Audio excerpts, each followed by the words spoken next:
Hello and welcome to Wake Up Our Faith. This is the show where passion, purpose, and dreaming big challenge common sense. We like to think of it as a conversation to shed light on the upside of upside down living. What's up, Kev? Happy New Year. I know, it feels like it. Dorian took long enough to get here. Yeah, well, you had a fifth child, your wife did, and you were somehow involved.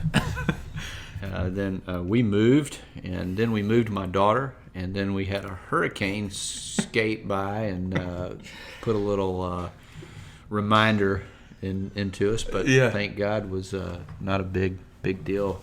Man, I hope. I mean, it was obviously for other some, places, right? But for here, we were spared.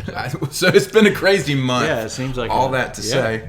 We have not been able to jump on live with you guys for quite some time. Yeah, several weeks. Yeah, but welcome back. We appreciate you guys tuning in today. We do this show weekly on Wednesdays. We invite you guys to jump on. Let us know where you're listening from. And this is really about helping you bridge the gap between Sundays. We are the co-founders of YouPrint, which is a faith and personal development organization to help people uncover and discover their genius, and then to empower them to live that out in the world. So the topics of conversation are leading toward that end. Our business partners are who make this show possible. We're very grateful for them. We want to recognize them.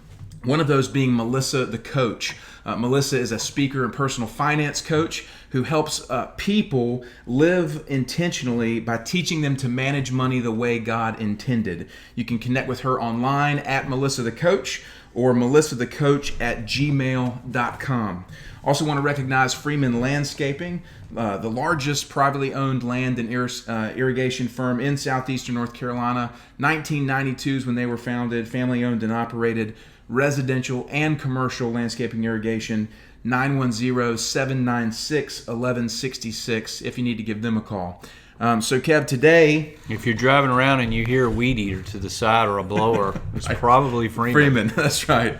Absolutely. I found that to be true. Everywhere. That's not an exaggeration. No, they literally are everywhere. And I know they've been busy post-storm, and but we're grateful for all of our partners, especially those guys. Yeah. So today is September 11th. It's a big day, of course, in American kind of history. Everybody's remembering the terrorist acts of September 11th. And there's been a lot of things in the news lately, Kev, just depressing things, disappointing things. You see these hurricanes, this devastation. And I think a lot of people maybe get caught in the muck and mire of circumstances. Right. And so today's topic is about mission, and we're taking a fresh take on it. So I'm excited to dive in. Mission, if it's French.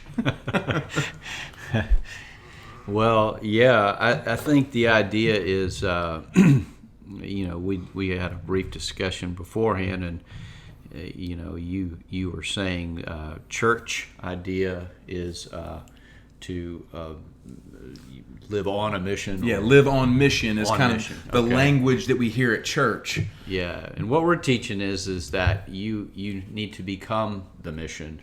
You need to have a sense of co-laboring with God as a son or daughter. And this is a whole different mentality that God is going to use you. He made you to live this out.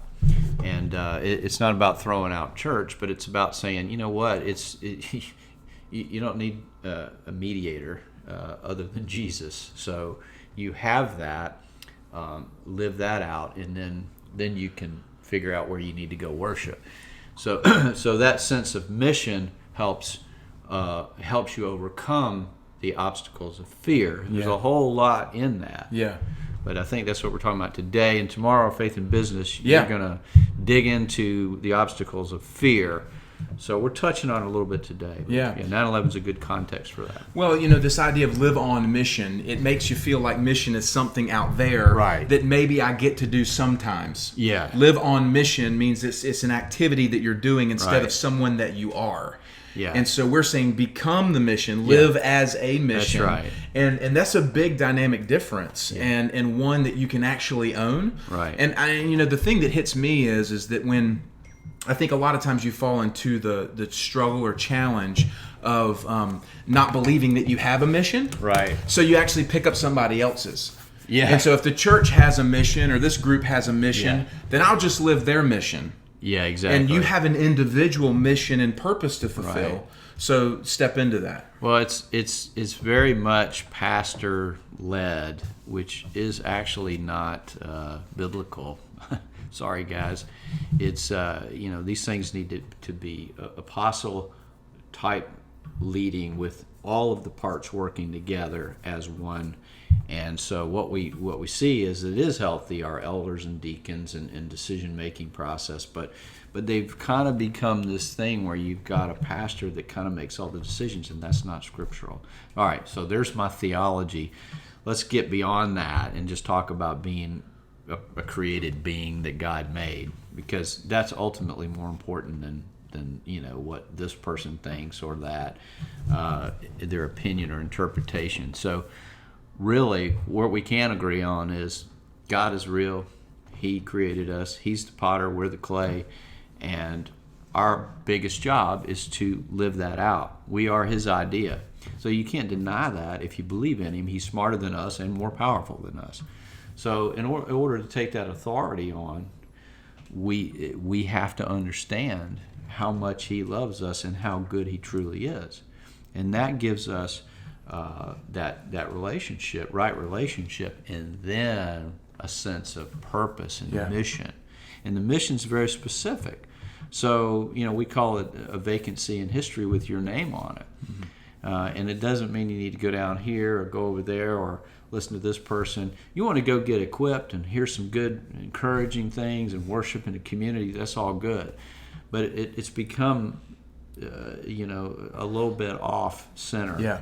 Well, I think the challenge is when your mission becomes attached to a church or a pastor. Yes. And then that church or pastor experiences some difficulties, which we constantly see in culture. Yes. Then everybody questions the entirety of the model and the validity of Christianity itself. Right. But when it's actually incorrectly being lived out, that the mission is not attached to some leader or some gifted orator or in fact a gathering. We are the body. That's right. And therefore the mission, is ours to live out for him. It is individual and corporate, but that individual thing is extremely important.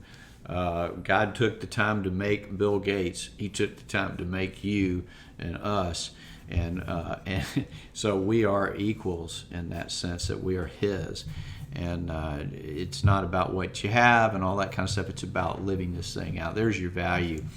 So one of the things that ties right into this, and I met with somebody the other day who I think is got such a good heart, but is learning and growing, but has attached their Christian view to a people group. So Christianity for them is a people group instead of a relationship with the Creator. And that is a huge gulf between them, and they sort of look the same. Yeah. But people think, well, if you're a Christian, then you are a people group, and everything is led by that, and it's not led by that at all. Yeah. The people group is an osmosis that happens from your relationship with God. Well, it's like with Hurricane Dorian coming. There's a lot of people who were talking about praying. Yeah. And the storm turned because of the prayers of the people. Mm-hmm. Well, it crushed a people group in the Bahamas who are brothers and sisters in the Lord. That's right, yeah. And so don't think that, just because your people group, they didn't exclude them. Right. God doesn't not hear their prayers. Yeah. You know what I mean? So it's very silly, even like the football game, that side and this side. Yeah, it's like we're all, come on, man. This is one body, many parts. So there's a danger in defining your faith, and therefore your mission, and attaching it to a people group, a gathering, etc. So we'll talk about the order and how do you undo this and reset and back up and start fresh. And you can incorporate these things back in from the right perspective. And we got a lot more to talk about. How are we doing on time? Yeah, we're good. We're at 9.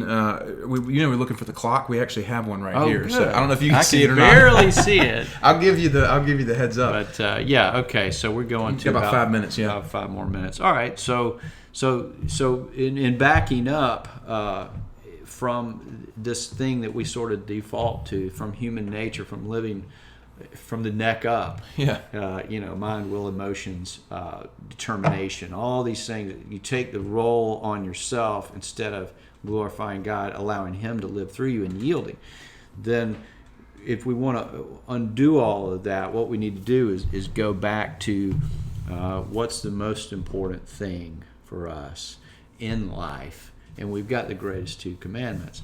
And so the way we teach it is we teach it as like a tree, and the very first thing, and Jesus is our model, and not just our Savior and Redeemer, but as a man, as a human, He's our model. Exactly. What's He modeling?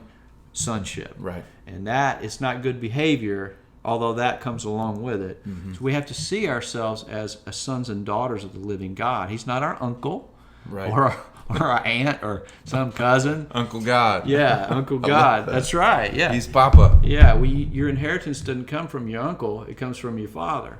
So we have to learn to live that way. So in order to start that process, you go all the way back to what was Jesus's, the top desire of His heart. And that is to please His Father. And He's always pointing to the Father. So, that right there, what does that look like? And I got a little note here. What does it look like to please God?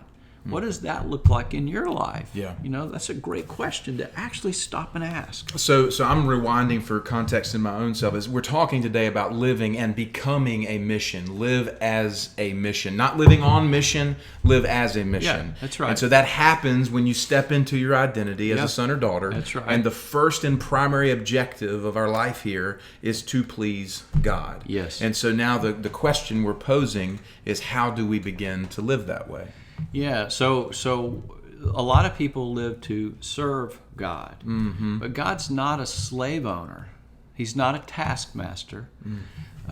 He's a good Father, and He describes us in 3 of the 3 most intimate relationships a person can have. He calls us His sons and daughters, or His children. Yep. He calls us His spouse. We are the bride of Christ. That's funny for guys, but right. I'm in. Let's go. It's intimacy. Yes. And then He calls us His friends. Mm-hmm. Friendship, marriage, and children. Those are the 3 most intimate relationships there are, and that's how God describes us. Mm-hmm.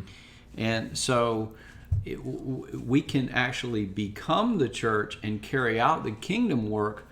Not by building another building or assembling over here under some pastor, but being the church and understanding. We're talking about ground zero back up. Yeah.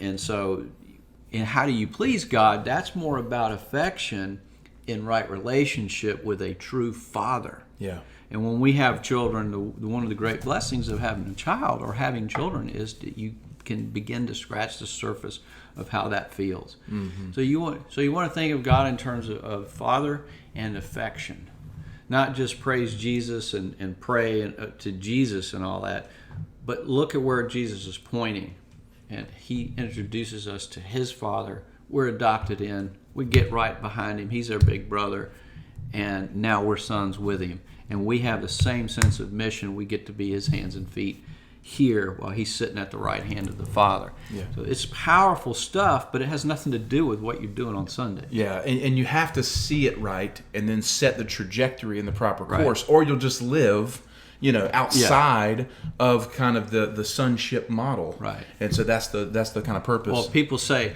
well, I don't know the Bible, so I'm just going to do this. Well, that's fine to get started there. But you dig in because you're hungry and you have affection. You want to get to know God's personality, not because of some duty or because you're. It's like people that say, "I don't know all the time." People sometimes you legitimately don't know, but sometimes people just say it because they don't want to think. Yeah. So this is the most important thing there is in this brief life.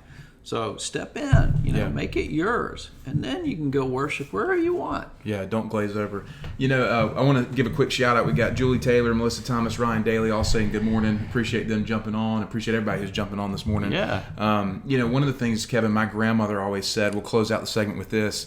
Eloise Ham, who was a tight perm Baptist, she had a Baptist helmet. She did. She had a Baptist helmet. I love it. I saw a few of them at the pancake place in Carolina Beach the other morning. It's great, man. All helmets. Yes, sir. It's lovely. Grandma Ham had one. But Grandma Ham said, I never hang my faith on another man's coattails.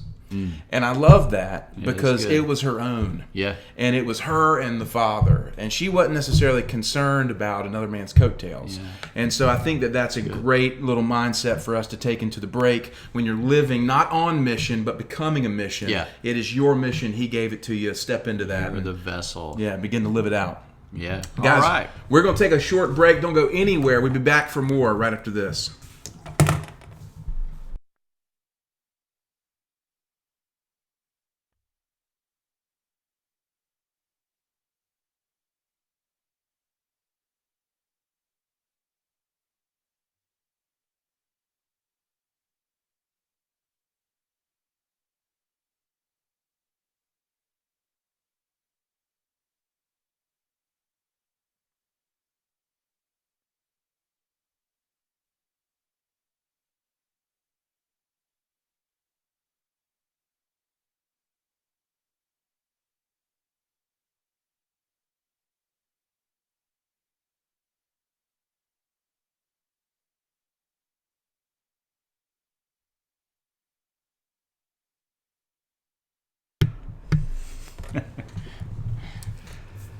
Hello and welcome back to Wake Up Our Faith. This is the show where passion, purpose, and dreaming big challenge common sense. We like to think of it as a conversation to shed light on the upside of upside down living. Matt Ham, Kevin Adams, we're with you every week on Wednesday, live streaming on Facebook, YouTube, as well as Twitter via Periscope. Appreciate you guys jumping on. We love to hear from you. Let us know where you're listening from. Today we have a fantastic topic. We're talking about not living on mission, which is kind of current Christian language, but living and learning to live as a mission, becoming the mission. So really cool stuff. We're going to dive into that here in a second. Want to recognize our business partners. They're the folks that come alongside us with both our business, YouPrint, and our nonprofit entity, our charitable organization, which is the YouPrint Life Center.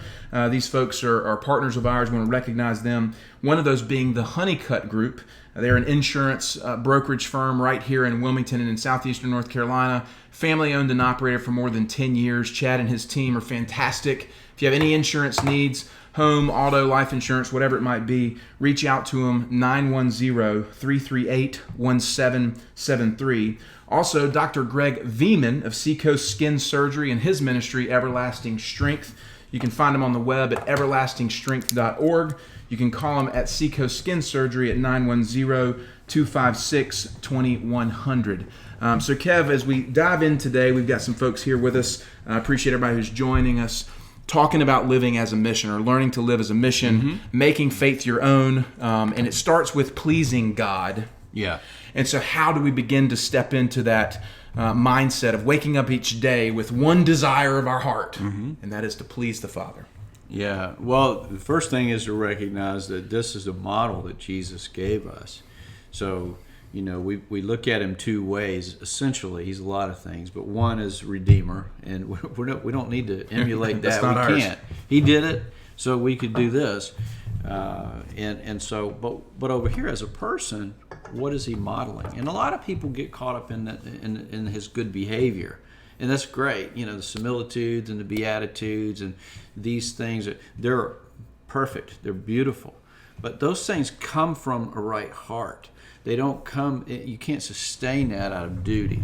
Well, I'm going to do this. And you get worn out and then you throw it out or start drinking or something.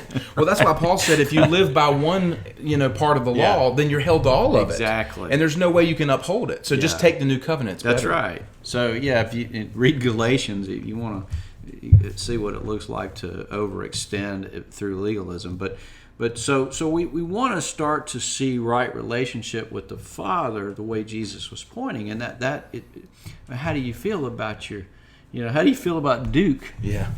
He's a baseball guy, man. But you start seeing he's got these big old hands. He's a tender-hearted guy. I mean, I feel this way, and he ain't my dad, but there's affection. So I love the word affection. When it comes to pleasing God, the greatest motivator is affection, not duty. Yeah. Duty, it will only go so far. But when your heart is in, you feel it. Yeah. And it translates through friendship, through marriage, everything. So think of it that way. Yeah. When you wake up, how are you being affectionate towards your Father? He's waiting on you to get up every day and go. Yeah. And that's way better and more exciting and more accurate. Yeah. One of my favorite biblical stories, and it's a popular one, but it's the parable of the prodigal son, or the two brothers, as some folks say. And I think we talk about learning to feel the word. Yeah. And really stepping into it. And I think that so many people are familiar with that passage, but they've never stepped into the shoes of the brothers. Right. They've never become the prodigal, really. Yeah. Because the prodigal comes back and he's like, let me just be a slave. Yeah. And he says, no. Here's the ring. Yeah. Here's the calf. Here's the robe. That's right. The father just pours out just lavish, extravagant love on this son who's run away. Yep. But then the elder brother's outside the home, and the dad doesn't say, well, get in here. He didn't come out. He comes out and he goes, you're missing the party. Right. He's like, and so that fatherly love is something we have to feel. Yes. And know that that's accessible for us. That's right. He's always right there. Even if we walk 1,000 steps in the wrong direction, he's always right behind us when we turn around. Always. And he gives us a choice, but he never leaves us. He lives in us. We walk away from his presence, which is more like an umbrella, but he says he never leaves us. He never forsakes us. That means he lives in our spirit. So he's always there. What we want to do is edify that so we can hear it and quiet the mind and renew the mind through the word. The word separates these things, puts them in right order. So when we practice this, it's perpetual. You step into the word with affection. You focus on your Father with affection, and it helps, it illuminates your relationship with Jesus, the Son, the Father, the Holy Spirit. And you start seeing all of it, how it works together in and through you to love people. He gets glorified, and we are soul satisfied because we feel valuable. Yes. And then everybody's blessed. When I'm doing mentoring and discipleship, it blesses the world instead of me being some big business guy, which I used to think. When you're on stage and you're reaching out and just being Matt, this great guy that everybody loves, it blesses the world. And if we flip those things around, we can do the other, but this is where our sweet spot is. Yes. And that is another form of affection. But in order to get to that place where it's uncovered, you got to start with just quiet time, just seeing him, picturing him, feeling him, talking to him, and then listening. Yes. And he will speak to you.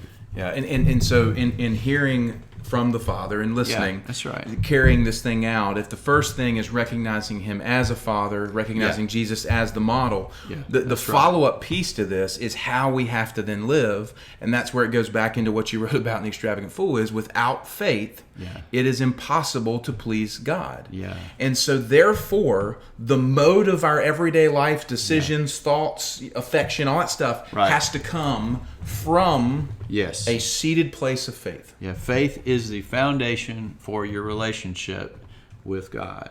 Not love, faith. It starts because you got to believe, not just believe in God, but you have to actually believe him before you can learn to love like him. Love is the greatest, and it's eternal. And you're not going to need faith when you're sitting in front of God, but right now, we have to have that foundation. It's like you build a house where everybody sees the beautiful home, but the foundation underneath, it has to be built right. And if it's not, you'll have leaks and flooding and it cracks. It's a mess. Yeah. So anyway, affection is kind of that starting place rather than duty. Yeah. Rather than God's like taskmaster or a slave owner. He's your Father. Yeah. Jesus was telling us this over and over. Our Father. I came not to do my will, but the will of my Father. He's pointing. And we need to follow him to that place where we understand we're sons and daughters, prince and princesses. And when we take that on, then we know our life is provided for. Why would he give us breath in our lungs, but not food for our stomach? I mean, that's, I used the word schizo the other day. Somebody got on to me, but it's kind of schizophrenic to, I don't know, offense to anyone who has that. I'm sorry. But it is, it's contradictory to believe that he's going to provide you with air in your lungs, but not food for your stomach. You've got to get on with the mission. And you are a part of his mission, but that individually is, you are a vessel, and you have to live that out. So that includes anointing and gifts and effort, all that. I want to go back to this foundation piece. As soon as you're talking about foundation and faith being the foundation, I immediately thought about 9/11, which of course is today. And I thought about having gone to the World Trade Memorial that's now in New York City where the buildings used to stand. Yeah. And I went with my son, with Matthew, probably 2 years ago now. And there is a part of the foundation that is still standing. And you can actually see it as part of the museum through the glass. And it's really difficult to describe it, but you're looking at the foundational bar of steel that was tied into the ground, and it's the only piece I believe that still stood just in the outside of the foundation. So all those buildings had crumbled, but what remained? The foundation. So going back to this, if faith is your foundation, you can lose everything up here, or you can struggle with everything up here, but the foundation can never be taken, which is why we live by that Hebrews 11 kind of, faith is the substance of things hoped for. That is the essence of what it means to be a believer, to have a firm-rooted foundation in faith. Well, if we flip it over and we look at the obstacles to our growth, what we see is fear. And the whole point of the attack on 9/11 was not to destroy necessarily, but long-term to create fear. And that whole terroristic type mentality is about creating fear, because that's what sustains that. Although the attack itself, it was horrifying and devastating, just like Pearl Harbor. But the big thing there is fear. And so that becomes the obstacle that the enemy uses to have a foothold in your life. Yes. Without fear, the enemy has no foothold, no power. He can only operate through that. He doesn't understand love. He doesn't comprehend it. He doesn't understand giving. He can't comprehend those things. So we always want to flip that over, but let's start with the idea of fear. Yeah. And how does that relate back to as we kind of reflect on 9/11? Yeah. Well, so going in, we're talking about today is not living on mission, but learning to become the mission. Live as sons and daughters. Jesus as your model. By faith, you're going to have an opposition to that, which is fear. Fear is the only weapon the enemy has to keep you from living your mission. And those things are subtle. We talk about three different fears. The fear of death and sickness. Generally speaking, everything comes from these three things. The fear of poverty or lack, or oh no, it's not going to happen. And then the big one is, and everybody really struggles with this until they fully mature, and that is the fear of the opinions of others. So these things go all the way back in our life. So we'll just pick one, but that is what do other people think of me, or what have people said, or what will people think, and that keeps us a lot of times from carrying out the mission, which is the second part of this process. Be a mission, but you've got to learn to treat God as a father affectionately, wake up and spend time with him, and then the second thing, like in Jesus' model, is number one, love God with all your heart. Please the Father. Yes. Number two, carry out your mission, which really means love your neighbor as yourself. But you do it specifically the way you're anointed, gifted, and then the effort happens. Yeah. So that's the process. But there's all kind of fearful things that want to get in the way of that. The enemy can't unsave you. He can't unring a bell. He can't put the toothpaste back in the tube. But he can throw you off course, namely through fear. So the sphere of the opinions of others is really what has the capacity to sidetrack you and your mission, becoming the mission. Because when you begin to live for the pleasing of other people, you sacrifice pleasing the Father. And so you end up, we talk about this being the upside down thing. The enemy wants you to live so that you will please people and serve God.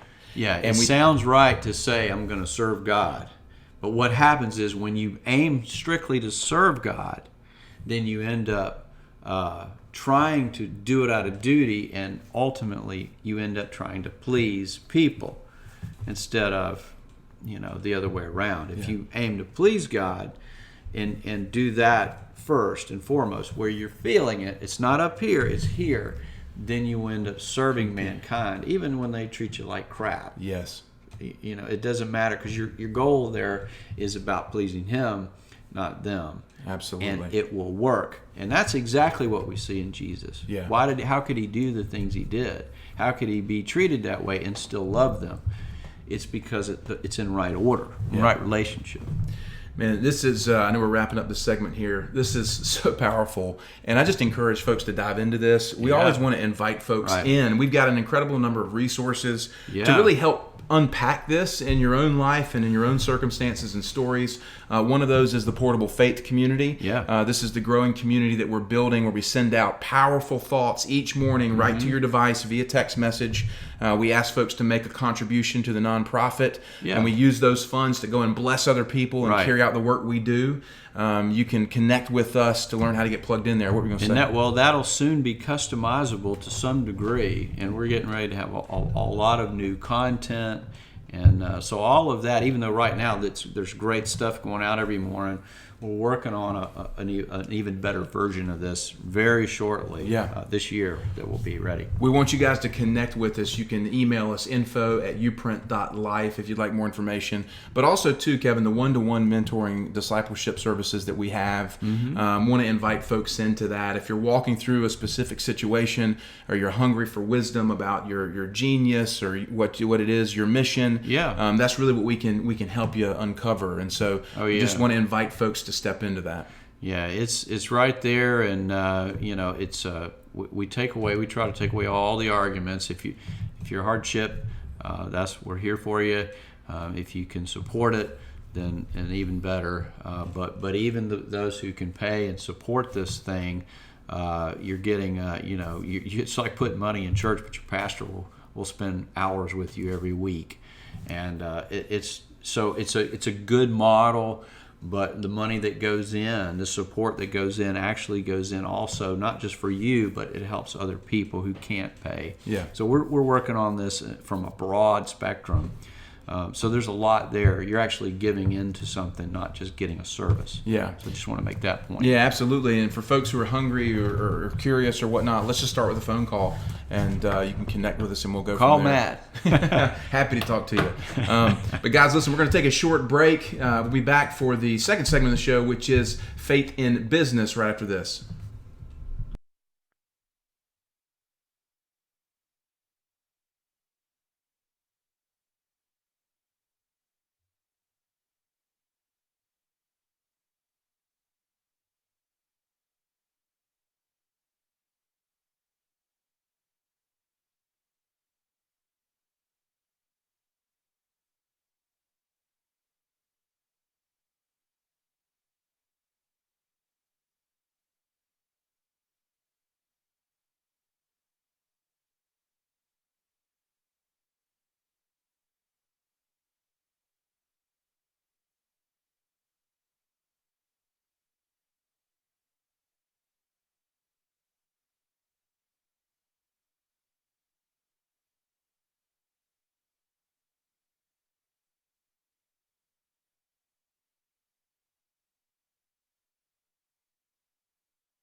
Hello and welcome back to our weekly show. This is Wake Up Our Faith, the second segment of our show, Wake Up Our Faith in Business, where we talk about how do you effectively live out your faith where you spend the majority of your time.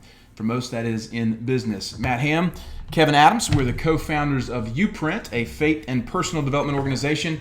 This show is live streaming on Facebook, YouTube, as well as Twitter. We encourage you guys to like, subscribe, share, all that good stuff. Let us know where you're listening from.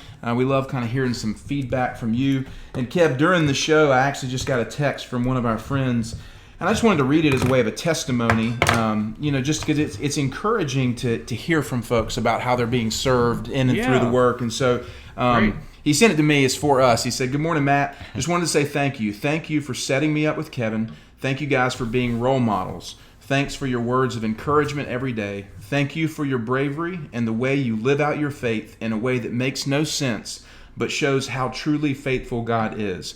Keep up the good work." So that was from our friend Aaron. All right. And it just feels good, It just feels good to see folks being blessed. Yeah. He and his wife they have the heart of a lion and just a gentle people, but you can tell they know what it's like to go through stuff. But these are the people. See, that's where grace can fill up a willing heart. When you want to receive from God, man, if you got a willing heart, you are creating this big old vessel for Him to pour into. And so the Taylor family have that, and it doesn't take a whole lot of time together to see it. Yeah. But thank you. And we're role models. We like rolls with butter on it. That's right. And some garlic. Put some jelly on there. Yeah. No, thanks, man. Appreciate the encouragement. We sure can use it. Yeah. So our corporate partners make this show possible. We definitely want to recognize them. Our newest faith and business partner is the Rising Tide Real Estate Team. They're a full-service real estate team based right here in southeastern North Carolina, representing both buyers and sellers. You can give them a call for any of those needs, 910-620-7177. They had a few of their team members at the last Faith and Business event. I think they'll be there tomorrow as well for our next event. Cool. So super appreciative of them.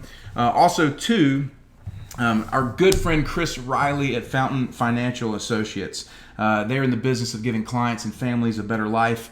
They like to call it keeping promises. If you have any long-term financial needs or want someone to look over your financial situation with you, Chris and the team at Fountain Financial would be fantastic to do that. 910-256-8882. All right. There's a lot of writing on there. It is. Well, look at that. I'll show it upside down. That's crazy, man. We're grateful to have a lot of folks that are... Mine looks like this. That's cool. Doodle brain over just here. Messing with you. Doodle brain. So today, Kev, in the first segment, we talked about kind of not living on mission, but learning to live as a mission. Yeah. And so in the second segment, we want to really kind of laser focus that in on how do we do that in business, right? How do we do that in our business lives between Sundays? Yeah. Same concept, and really kind of the same steps, but maybe with more of a practicality toward business. Mm-hmm. Well, yeah. I mean, it's the same idea. Look, businesses are made up of what? People. That's right. So you can't get away from it. So it can't just be about networking and all that kind of stuff. You want to have a good business, you got to have people who are whole and healed. Amen. And that right there is the best place to grow a business. Not, here's my plan and all that. That's fine, but all that comes from this. Yes. So with good folks who live like Jesus, following the model from a place of, I already got an A+ the first day in class. I'm here to learn. I want to learn. I'm excited about it. So you're not living out of duty anymore. Then you can be excited about your business and see it as an adventure and let God lead it and watch all the cool things He'll do, all the amazing things and people He'll bring. That's the fun part about business. Getting to eat and pay your bills is, He'll do that. You got to give Him a chance, and He'll do it in a way that no one can take it away from you if you're patient. Yeah. And a lot of people aren't. Yeah. But anyway, getting back to the idea of business ultimately comes down to people we can reiterate some of the things we're talking about. So one of the big obstacles the enemy uses is he's a wet noodle, by the way, but he has no power except for, he just paints this picture of fear. So if we've got strongholds or leftover landmines from his occupation before we were Christians, then what we see is, it's still a tender area, and sometimes it's back here. So a lot of people still struggle with fear, and they may not even call it that or know that that's what it is. But that's what we've got to unseat. But let's talk about that, And we talked about 3 big fears. Well, we don't have time to talk about all of them, but one of them is, what do other people think? Yeah, I'm afraid of what people are going to think. What do people say? Yeah. What if I get isolated? What if they make fun of me? Yeah. Right. What if my my shirt isn't the right kind of shirt for this environment, or just all kind of crazy stuff. Well, it's so middle school, honestly. Like when you're in middle school, you are so concerned and consumed with trying to be a cool kid. When, listen, nobody's cool in middle school. You got your big teeth with braces on them, and you got your pudgy weight. You know what I mean? Like at least I did. That's what it looked like. You got the comb over. You know what I mean? Haircut. And yet you're constantly concerned about what everybody else thinks. Yeah. And some people never grow out of that middle school mindset. Yeah, that's right. And yet we're not called to live in that place ever, never, ever as sons and daughters. That's right. And here's the thing is that we give more concern to what people think than what to God thinks. Yeah. In fact, that becomes, old news. That's right. Well, and what he thinks, so you want to know what he thinks. He'll tell you what he thinks corporately when you study and dig in a way that's affectionate, where you're going after him, not trying to be a scholar. Yeah. But then he'll speak to you individually in a precious way that you can begin to discern and practice and step into gradually. And that starts leading you back to a sense of mission, where we're called branches. We're grafted in, so we're adopted sons and daughters. But we're loved just as much as the Son by the Father. Yes. And otherwise, He wouldn't have paid the price. Mm-hmm. He paid the price to save us, but He rose. He was killed, murdered, crucified to pay that price. But He rose again, so we can live. We can live as sons and daughters. Yeah. So we don't want to throw that out. We want to get past go and understand what it means to live this thing out while we're still here. Well, what other people think is a classic struggle. Oh no, I've got this time. I feel guilty. What do I do with it? Well, it doesn't. Maybe God's given you the day off and you can relax, and that's okay. But it's not about duty. It's more about understanding how God wants you to steward, and the desires of your heart are markers, not your will. It's 2 different things, but the desires of your heart. You want to go get in front of somebody and you got the day off, go do it. Go love on somebody. Go to the Walmart and tell somebody you like their smile. Yeah. But you can do all kind of things, but you don't need to do it unless you feel like it's part of your anointing and who you are. I'm not saying don't help your neighbor. Somebody needs you to help them move something or put a light bulb in for an old person. Go do it. Yeah. I'm talking about what you do daily. So in business, we see that even it's like turned up a notch. Sure. Oh no, this culture, don't bring your Bible to work, all this stuff. It's fear. Yeah. So this week and Monday night, I get together with a group of guys that I've grown to love, just a bunch of great-hearted dudes. And it came up about Paul, and I think it's in Galatians, where he's talking I hope that you would be zealous, is what Paul says. Mm-hmm. Be zealous. And I'm just sitting here going, yes, we need more of that. Yeah. Be zealous. And a guy actually said, well, how do you be zealous at work? Yeah, was the question. And immediately I came back with kind of one of the cornerstone pieces is be excellent. Right. Just be excellent, like you said. That's right. Just be excellent, man. Just be uncompromising in your ability to just show love to people. Yeah, you don't have to. It's not about. People have these weird pictures of well, I've got to pull open, turn to 2 Samuel and read this. And if you don't, you're going to go to hell or some stuff. Yeah, crazy. It's just not like that. What it is understanding how God made you and how you function and what works and where is the favor in following it. Like we're talking about Will, a good man. He's just got a heart. He knows who he is, but he sells luxury homes and.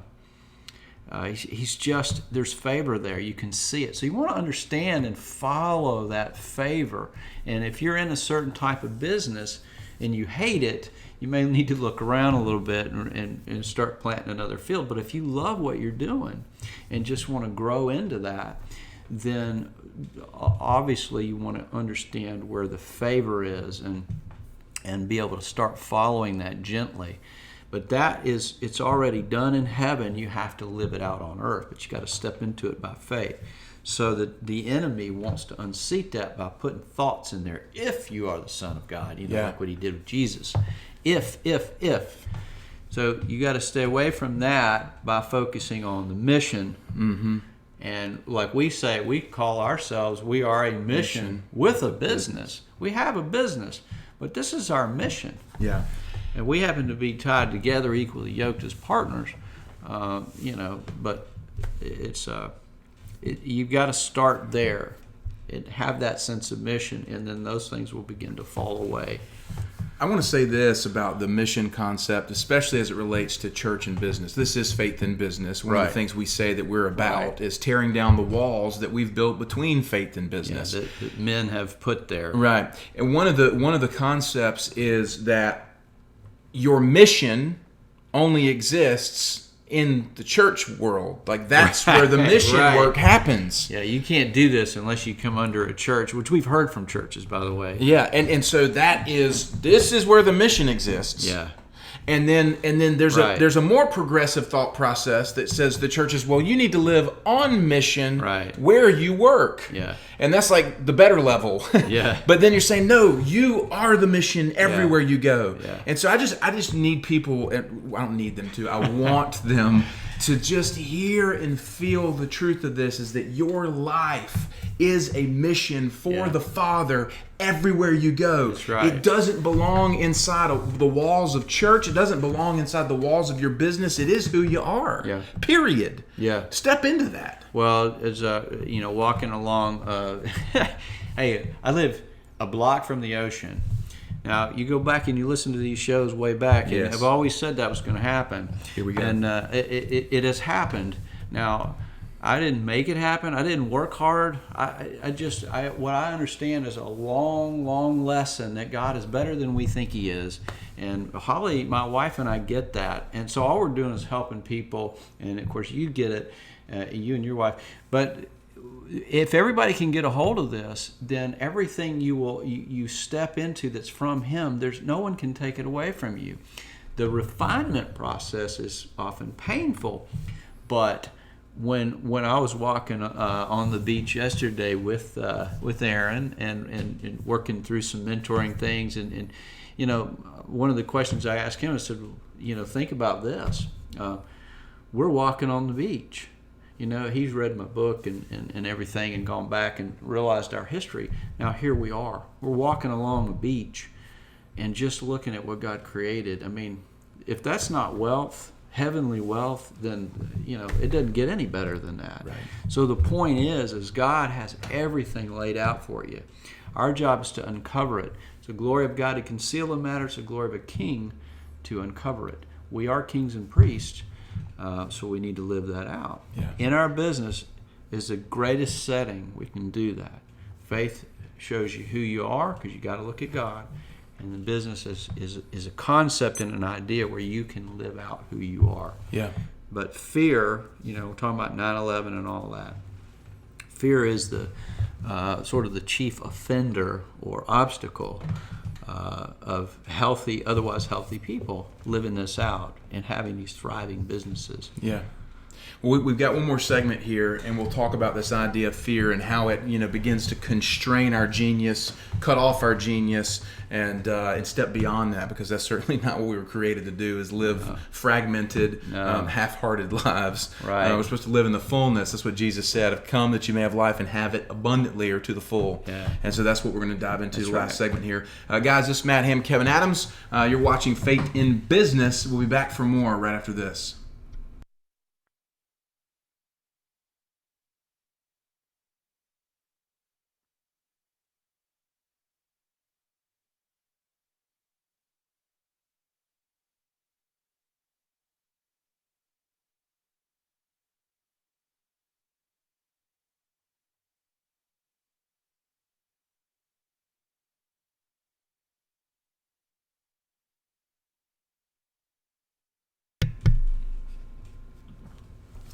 Hello and welcome back to Wake Up Our Faith. This is the second segment of our show called Faith in Business. My name is Matt Ham. This is Kevin Adams. My mouth got ahead of my mind. It's all this. It's the jibber jabber. Thank you for grace. You're great at it, man. Thank you for grace. I want to recognize our business partners for making this show possible, allowing us to bring it to you every week. We appreciate them. One of those being Century 21 Swalyer and Associates. They are the largest, most successful Century 21 agency in the Carolinas, more than 30 years of experience in the business. 910-256-0021. Also, Physical Therapy Services of Wilmington on the web, ptservicesofwilmington.com. They've been serving Southeastern North Carolina since 1983.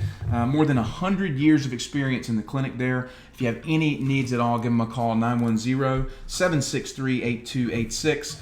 And last but not least, Chris Hutchins and Guaranteed Rate Mortgage. Chris and his team are growing here in the Wilmington area. Chris has been in the business for more than 20 years. If you're buying or refinancing a home, you need to look into your mortgage needs, give Chris a call, 910-344-0304. So Kev, today we're talking about learning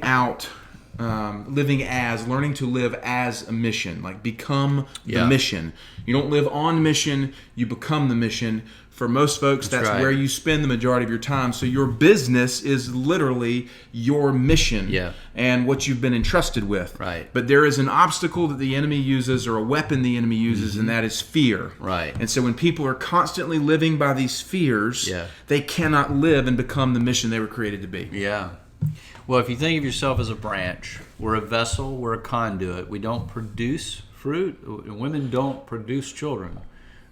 They bear them, and we bear fruit. So if you're bearing something, it comes from somewhere else, a source. So when you think about it that way, our job is to be yielded to what is pure and holy and healthy, and that is God. So people are letting the world into their heart and guarding it of God, and we need to flip that around. Right. Crazy thought. Let Him in. And all the way in, where you're feeling that relationship, and then guard your, from the neck down. Don't let the world in, and so you will love people, love God, love people, and you can come from that place. So in that, we're talking about fear, and so let's take another example that's a little more specific. A lot of what people are afraid of gets back to the opinions of others. So how you will make a decision. What about that client? How will they feel? What happens over here with a colleague, or even my legacy in the business community? And so making wise decisions, that's not about.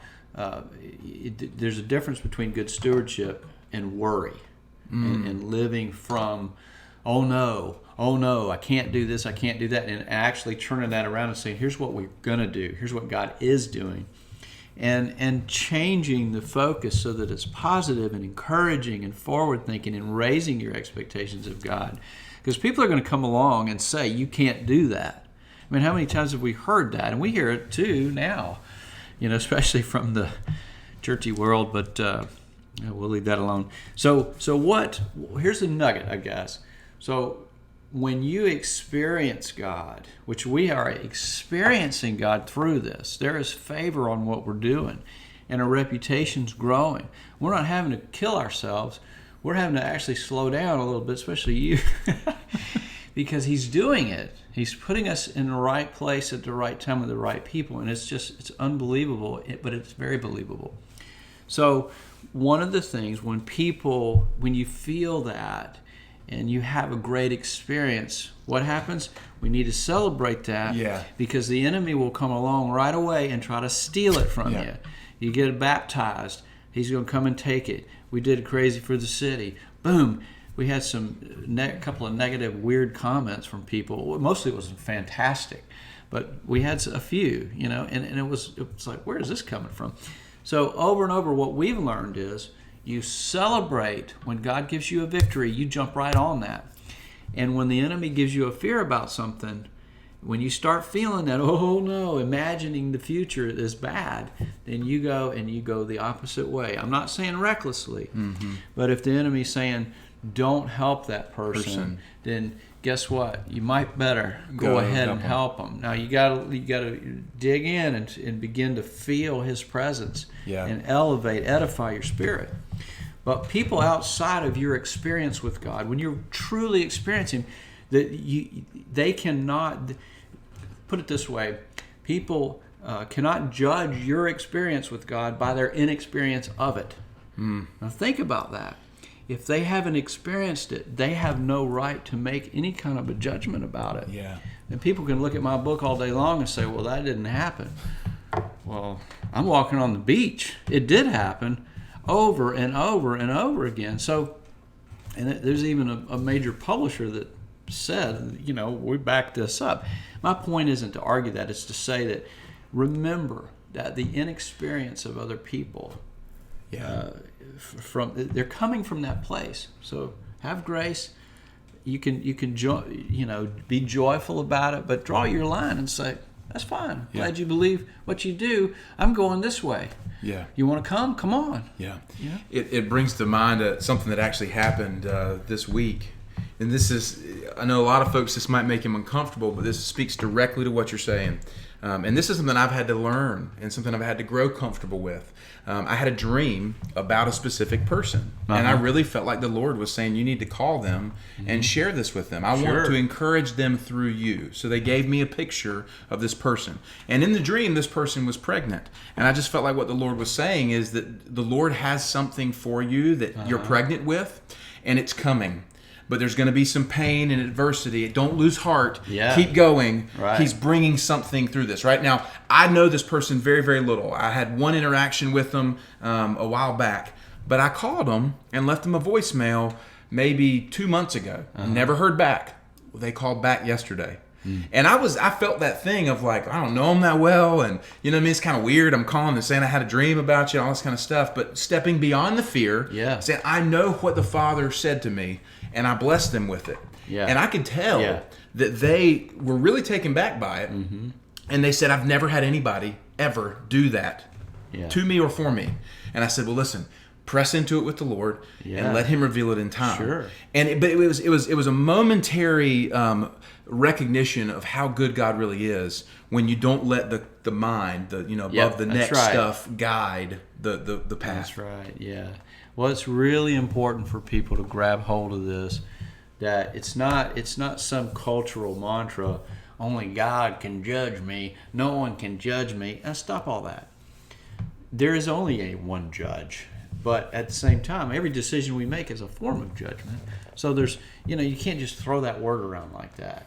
So let's throw all of it out and start fresh and say, just know that we have to be in relationships. We can't change other people. We can't fix their strongholds.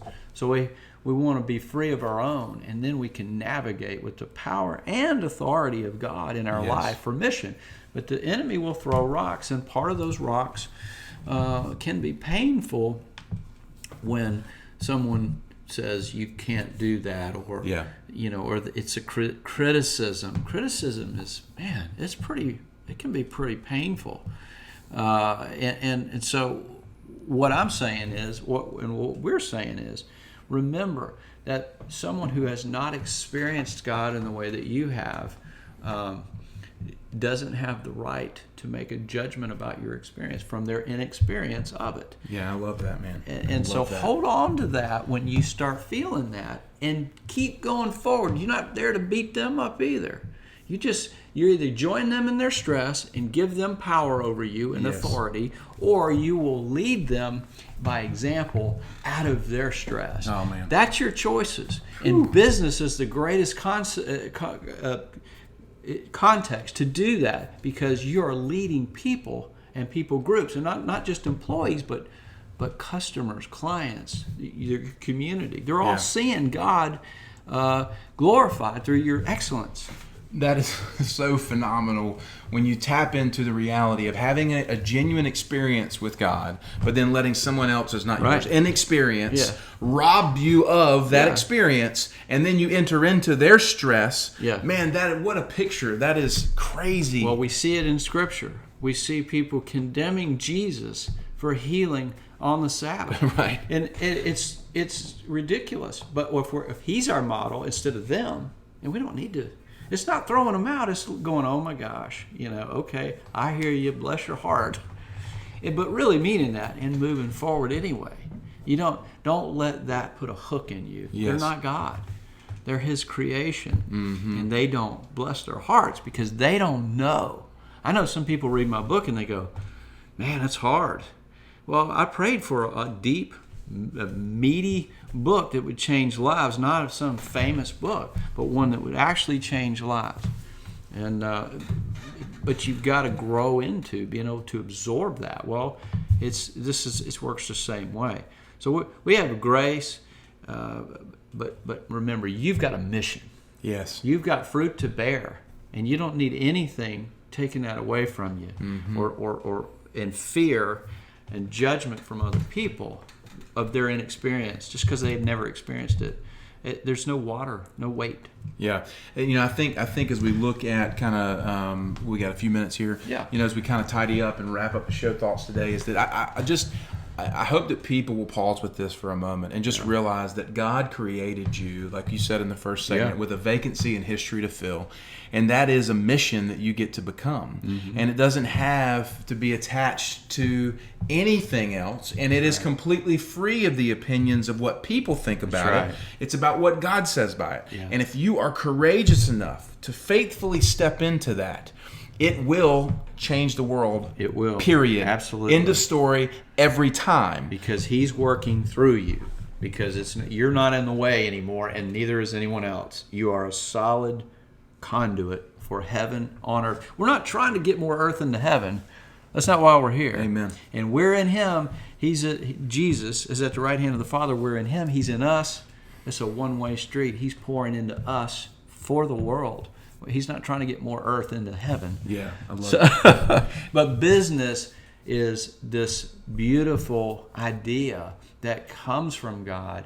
So it's not about that type of business or that. It's the idea of trading resources, bringing what you have. It is exactly what the church should be. So for a believer, for a Christian, professing Christian, a faith-based business is not an option. Exactly. Period. It's impossible to please God without faith.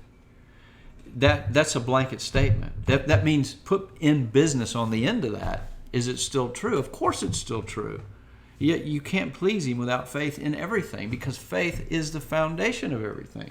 Those buildings fell in 9/11, and I have a relationship there because my dad worked for the FBI. He was retired. They called him back in, and he went up there with rakes, and he was raking and saw body parts and fingers, and he saw all of this. So now when you reflect back on that, what a tragedy it is. But when you understand that what God can do through that, it's beauty for ashes, literally. Mm-hmm. Now, where are we going? What have we learned from it? Well, we learned very first, we're not afraid of this happening again. If it does or doesn't, we've got a mission to live out. Yes. So business needs to have the same idea. If not, and I hate to use terrorists like people that mean well, But people don't know that they're weaponized by the enemy. They mean well, but it's not always, it's very seldom helpful. Well, you can't do that, or, you better watch out for that. If it's coming from God and He's telling you to do it, then you go. Yeah. So no fear. That's right. No terror. Yeah. You've got a mission. Things happen. You got to keep going forward. That's the idea. Yeah. And it's beautiful when you see people grab hold of it and start to live with it, because Fruit it is anointed. happens. Yeah, it's anointed, and the fruit is It will born. happen. That's it. And be patient with God, and you'll see it. Yeah. We are living proof of it. But be encouraged. It's not. I tell people all the time, God loves you, maybe even a little bit more than me. And, and they're like, I don't know how, but He loves you so much. You alone would be enough for what He's done. So think of it that way, and He hasn't forgotten you. And no idiot can sidetrack Him or sidetrack His word. It ain't about red letters. It's His word or it's not. And start there. Be affectionate. Live it out. But do this in your calling, in your business. Yeah. And it will thrive. I promise. Fantastic stuff. Guys, thanks so much for jumping on today. We encourage you to go and leave us a review, either in the comments on Facebook, YouTube, or Twitter, but this is also our podcast as well on iTunes. If you're enjoying the show, let us know what you're getting from it. When you leave reviews, it helps other people see it and be exposed to it as well. We encourage you guys to share this out. As always, we're here for you with our organization, YouPrint, as well as our nonprofit entity, which is the YouPrint Life Center. You can contact us, info@youprint.life. Also, stay tuned. We got a fresh website look coming up, and a lot of exciting stuff this fall with a big event we're having here in October. Yeah. I'm just going to drop that, tease it for later. We'll step into that at a later date. But anything else, Kev, before we go? Yeah, well, just that what we're doing is helping people, but the Life Center idea is, and we're already doing it, is one day it'll be a campus, but it's removing obstacles so people can live out who they are, and they're all, we know all the obstacles in life, the circumstances, so we're providing not only good teaching and training, but also stepping in and helping remove some of those physical obstacles as well, spiritual, physical. Yeah, Great fantastic. idea. Guys, thanks so much for joining us. We'll be back next week for more.